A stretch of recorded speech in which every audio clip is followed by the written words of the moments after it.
जय बद्री केदारनाथ दोस्तों, बहुत बहुत स्वागत है आपका मेरे एक और यूट्यूब वीडियो पे। और दोस्तों, जैसा कि आप जानते हैं कि वीकेंड आ चुका है और वीकेंड पे मैं लेके आता हूँ आप लोगों के लिए अपने एनपीएस पोर्टफोलियो का वीडियो।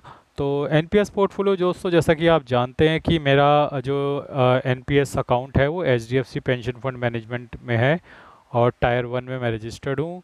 और जैसा कि आप देख सकते हैं कि स्कीम 1 में मैंने 51% लाया है, स्कीम 2 में 16% और स्कीम 3 में 33%।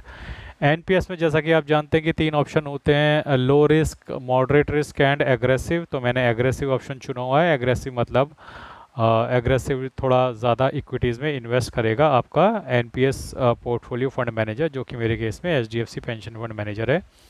और दोस्तों, हाल फिलहाल की तेज़ी के बाद मेरे एनपीएस पोर्टफोलियो में भी काफ़ी तेज़ी से बढ़ोतरी हुई है। और जैसा कि आप देख सकते हैं, मेरे एनपीएस पोर्टफोलियो की करंट वैल्यू 6,34,504 रुपये है। टोटल कंट्रीब्यूशन मैंने इसमें आज तक 43 किए हैं। 5,25,682 रुपये मेरी इन्वेस्टमेंट है और 1,08,822 रुपये का मुझे नोशनल गेन हो रहा है। मैं नोशनल शब्द का इस्तेमाल करता हूं दोस्तों हमेशा, क्योंकि मैंने ये बुक नहीं किया है। चाहे लॉस हो या गेन हो, जब तक आप उसे बुक नहीं करते वो नोशनल ही रहता है। इसी तरीके से जब मैं म्यूचुअल फंड पोर्टफोलियोज़ में भी आपको अपना नोशनल गेन या लॉस दिखाता हूँ, उसका मतलब यही होता है कि मैंने अभी तक उस प्रॉफिट को बुक नहीं किया है।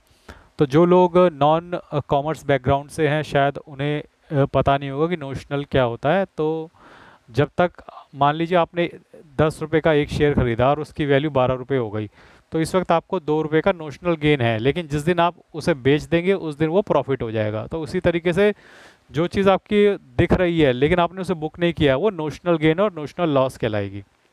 उसी तरीके से अगर आपको मान लीजिए एक शेयर है, आपने 10 रुपये का ख़रीदा है और उसकी वैल्यू 8 रुपये हो गई, तो आपको 2 रुपये का नोशनल लॉस है। लेकिन अभी लॉस अभी आपने बुक नहीं किया है, वो सिर्फ अभी बुक्स में है। तो उसको स्थानांतरित करने के लिए आपको उसे बुक करना पड़ेगा।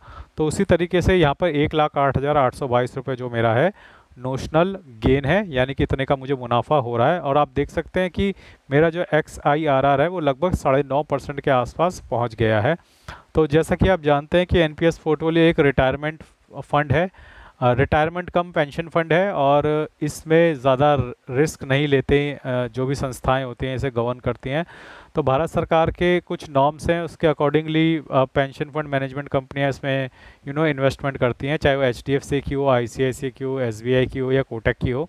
वो सभी को वो नॉर्म्स फॉलो करने पड़ते हैं। तो मान लीजिए आप 100 रुपया एनपीएस अकाउंट में डालते हैं, तो उसमें से कुछ पैसा इक्विटीज़ में जाएगा, कुछ पैसा गवर्नमेंट बॉन्ड या सिक्योरिटीज़ में जाएगा। तो इस तरीके से वो 2-3 जगह पे इन्वेस्ट होता है, जिसमें कुछ सेफ एसेट्स होते हैं, कुछ अनसेफ एसेट्स होते हैं। सेफ जो होते हैं वो गवर्नमेंट बॉन्ड्स एंड सिक्योरिटीज़ वगैरह होते हैं, अनसेफ में इक्विटीज़ होता है। लेकिन इक्विटीज़ में भी ये स्मॉल कैप और मिड कैप में नहीं जाते हैं, ये सिर्फ लार्ज कैप में रखते हैं। हाँ, अगर आप पोर्टफोलियो की चॉइस एग्रेसिव रखते हैं कि आप ज़्यादा जोखिम उठाना चाहते हैं, तो ज़्यादा पोर्शन आपका इक्विटीज़ में लगा देंगे।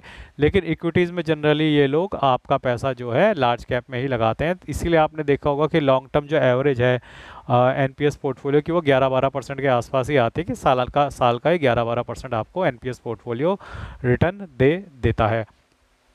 आइए एक बार आपको दिखा देता हूँ किस तरीके से मेरी एसआईपी तो नहीं, इसमें डिडक्शन जो हर महीने कटता है कैसे कटता है। तो जैसा कि आपको पता है कि अप्रैल से एक नई वर्ष शुरू हुआ है, फाइनेंशियल ईयर जिसे हम कहेंगे। तो आप देख सकते हैं कि मैंने 2 वॉलंटरी कंट्रीब्यूशन कर लिए हैं 25-25 हज़ार के। जो लोग पहली बार इस वीडियो को देख रहे हैं, जिन्हें नहीं पता है, सरकार 50,000 का एडिशनल एनपीएस कंट्रीब्यूशन का ऑप्शन देती है और उस पर आपको 30% जिस भी टैक्स ब्रैकेट में आप आते हैं उस पर टैक्स एग्जाम्पशन भी आपको मिलता है। तो जैसे मैं 30% के टैक्स ब्रैकेट पे आता हूँ, तो उस 50,000 पे मुझे 15,000 रुपये का टैक्स बेनिफिट भी हो जाएगा। प्लस ये एडिशनल 50,000 मैं यहाँ डालकर इस पर साल का 11-12% भी कमा सकता हूँ। और आप देख सकते हैं कि मार्च के महीने का मेरा कंट्रीब्यूशन 7,618 रुपये एनपीएस अकाउंट में इस महीने जमा हो चुका है।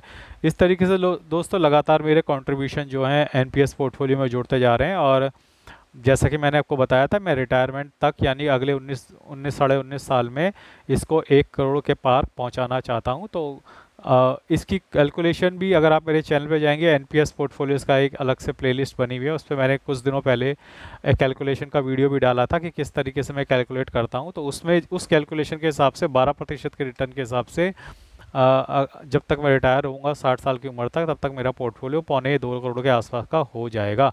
तो उसमें थोड़ा बहुत 19-20 भी होता है, तो भी 1.5 करोड़ के आसपास तो हो ही जाएगा। तो इस तरीके से दोस्तों मैंने कैलकुलेशन भी आपको दिखाई है कि किस तरीके से मैं अपना 1.5-2 करोड़ का 1 करोड़ का अपना एनपीएस पोर्टफोलियो का जो टारगेट है उसे अचीव करूंगा।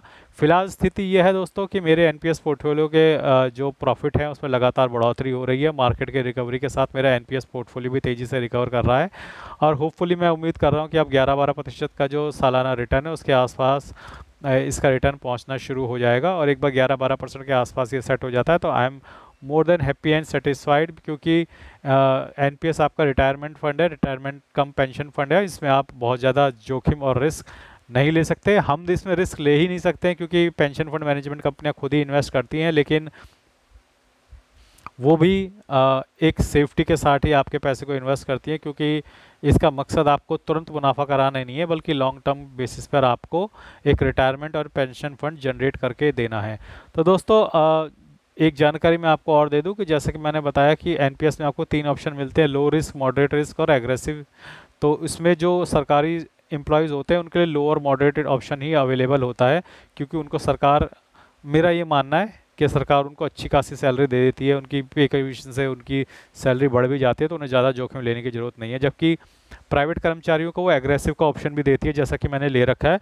अब मुझे ऐसा लगता है सरकार की इसके पीछे सोच ही होगी कि प्राइवेट कर्मचारियों की वैसे भी तनख्वाहें तो इतनी बढ़ती है नहीं, तो वो लोग पैसा कैसे कमाएंगे, इसलिए उनको एग्रेसिव का ऑप्शन भी दे दिया है, या तो वो पैसा कमा लें या बिल्कुल ही ना कमा पाएँ। तो जस्ट जोकिंग, लेकिन मुझे लगता है कि यही एक वजह हो सकती है कि प्राइवेट कर्मचारी को क्यों एग्रेसिव वाला ऑप्शन दे रखा है एनपीएस में और सरकारी कर्मचारियों को क्यों नहीं दे रखा। तो दोस्तों ये था मेरे एनपीएस पोर्टफोलियो की इन्फॉर्मेशन। उम्मीद करता हूँ आपको ये वीडियो पसंद आया होगा। बाकी मैंने फ्लिपकार्ट के कुछ लिंक्स दे रखे हैं वीडियो के ऊपर, आप जाकर वहाँ पे शॉपिंग भी कर सकते हैं। जाइए वहाँ पे फ्लिपकार्ट से शॉपिंग कीजिए जो भी आपको शॉपिंग करनी है, और आपके भाई को जो भी आप शॉपिंग करते हैं उससे कमीशन मिलता है। तो दोस्तों आज के लिए बस इतना ही। धन्यवाद, गुड बाय, जय बद्री केदार।